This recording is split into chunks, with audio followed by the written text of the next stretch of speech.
Good morning friends, how are you? I hope you will well and okay. Today's my topic is लकार। हम पढ़ने जा रहे हैं संस्कृत में लकार। तो छात्रों, लकार जो है 10 प्रकार के होते हैं, किंतु हमारे पाठ्यक्रम में सिर्फ 5 प्रकार के लकारों का ही उल्लेख है। इसलिए हमारे पाठ्यक्रम के अनुसार हम आज सिर्फ 5 लकार के बारे में ही जानकारी लेंगे। तो आइए हम पढ़ते हैं लकार। तो छात्रों, लकार मुख्य रूप से 5 प्रकार के होते हैं। पहला जो लकार है वह है लट लकार। और लट लकार जानते हो कि जिस वाक्य में क्रिया के वर्तमान काल में होने का बोध होता है या कार्य के वर्तमान काल में होने का पता चलता है, उसे कहते हैं लट लकार या वर्तमान काल। हिंदी में वर्तमान काल के नाम से जानते हो और संस्कृत में उसको हम लट लकार बोलते हैं। उसी प्रकार से दूसरा जो लकार है वह है दृढ़ लकार। और दृढ़ लकार को हिंदी में भविष्यकाल के नाम से जाना जाता है। और तीसरा लकार है वह है भूतकाल लंग लकार।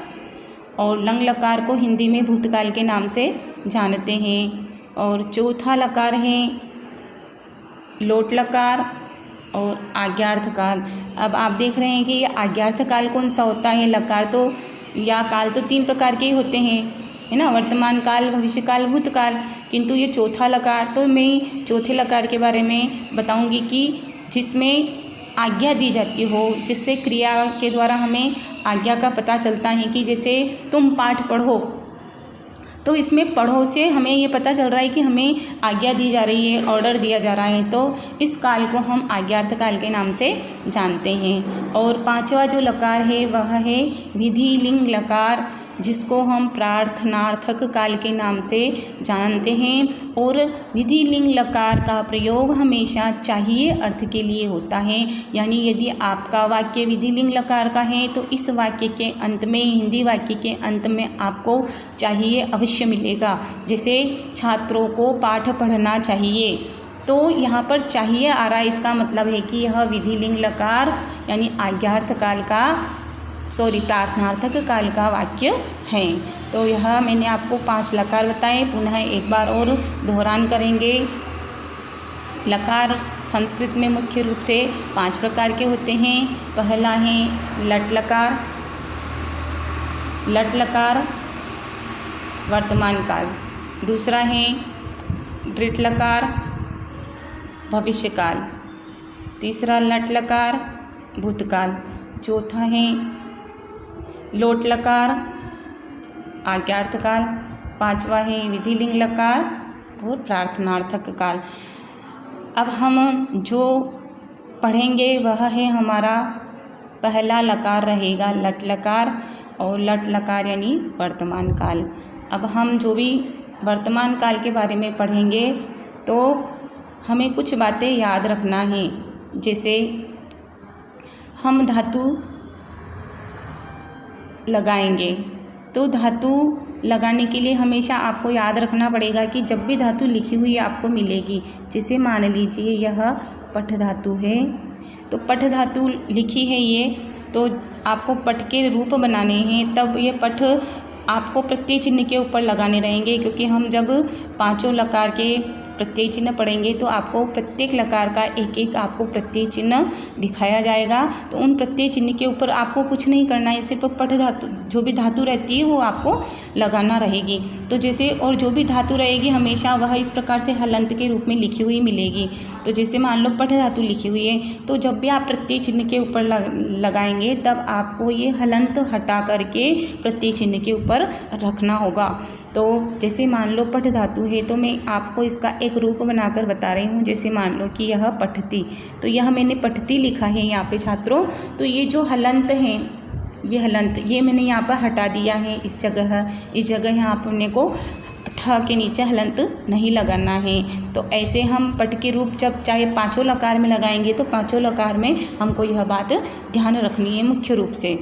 दूसरी बात, आपको जो भी सिर्फ इस लकार में याद रखना है कि लट लकार में जो भी धातु आपको दी जाती है, मान लो वही धातु आपको फिर बता रही हूँ कि जैसे मान लो पठ धातु दी है, तो पठ धातु को चलाते समय आपको इसमें कुछ भी हेरा फेरी नहीं करना है। पठ धातु को ज्यों का त्यों आपको उसके प्रत्यय चिन्ह के ऊपर रखना रहेगा। जैसे मान लो हमारा प्रत्यय चिन्ह था ती, प्रथम पुरुष एकवचन का ती रहता है प्रत्यय चिन्ह, तो हम इस प्रत्यय चिन्ह को जब हम के ऊपर हम जब धातु रखेंगे तब हमको कुछ भी नहीं करना है, सिर्फ हमको धातु को ज्यों का त्यों रखना है। यानी हमारी धातु है जैसे पठ है तो ज्यों का त्यों, यानी हमको सिर्फ हलंत हटाकर इस पठ धातु को इस ती के पहले जोड़ देना है। तो यह बन गया है पठती, क्योंकि प्रत्यय चिन्ह वही होते हैं जो हमेशा धातु के बाद में जुड़ते हैं। तो ये धातु या शब्द के बाद में, तो हमारी ये धातु पठ थी, हमने इसके बाद में ये प्रत्यय चिन्ह जोड़ दिया तो हमारा यह धातु रूप बन गया। तो दूसरी बात, ठीक है। अब तीसरी बात याद रखनी है आपको, जब कोई धातु दी जाती है, मान लो कोई भी धातु है और उसका दोनों का अर्थ एक ही है। जैसे मान लो मान लीजिए आपकी धातु है वही पा और एक होती है पिब, ये दो धातुएं हैं और किसी किसी की दो धातुएं। तो अब आपको पा और पिब इन दोनों का अर्थ एक ही होता है, इनका अर्थ होता है पीना, दोनों का हिंदी अर्थ होता है पीना। अब आपको धातु लगानी है, मान लो, तो आपको कैसे पता चलेगा कि मैं पा से चलाऊँ या पिब से चलाऊँ? तो इसके लिए आपको एक बात याद रखना है कि यदि आप वर्तमान काल में चला रहे हैं, यानी सिर्फ आपको ड्रिट लकार को छोड़ देना है। कौन से लकार को छोड़ देना है? सिर्फ आप इस ड्रिट लकार को छोड़ देना है। बाकी जो चार लकार बचे हुए ना, चारों लकार जो है वह चलेंगे पिब से, यानी जो कोष्ठक वाला, ये कोष्ठक में लिखी हुई रहेगी ये धातु, तो जो कोष्ठक वाली जो धातु रहेगी वो आपको सिर्फ ड्रिट लकार को छोड़ करके चारों लकार में इस पिब से चलाना है। तो इसका अब हम पिब से चलाएंगे तो हमको कुछ भी नहीं करना है, पिब, और उसके बाद में हमारा प्रत्यय चिन्ह प्रथम पुरुष एकवचन का जैसे ती है तो हमको ये हलंत हटा करके ये बना देना है पीबती। तो हमारी धातु बन जाएगी, धातु का रूप कि जैसे मान लो पिब से बनाया तो ये बन जाएगा पीबती। हलंत तो मैंने बता ही दिया है कि हर लकार में आपको हलंत लगाकर हटा करके धातु रूप बनाने हैं, ठीक है। तो मित्रों, आपको यह बात हमेशा तीनों बातें याद रखनी है। कौन से लकार में? लट लकार में, कि हमको क्या क्या करना है। तो पुनः एक बार मैं दोहरान कर रही हूँ कि जब भी हमें लट लकार के रूप चलाने हैं तो धातु के बाद में हमें हलंत हमेशा हटाकर प्रत्यय चिन्ह के ऊपर जोड़ना है। दूसरी बात, इस लकार में धातु को ज्यों का त्यों रखा जाता है, इसमें कोई फेरबदल नहीं किया जाता है धातु में।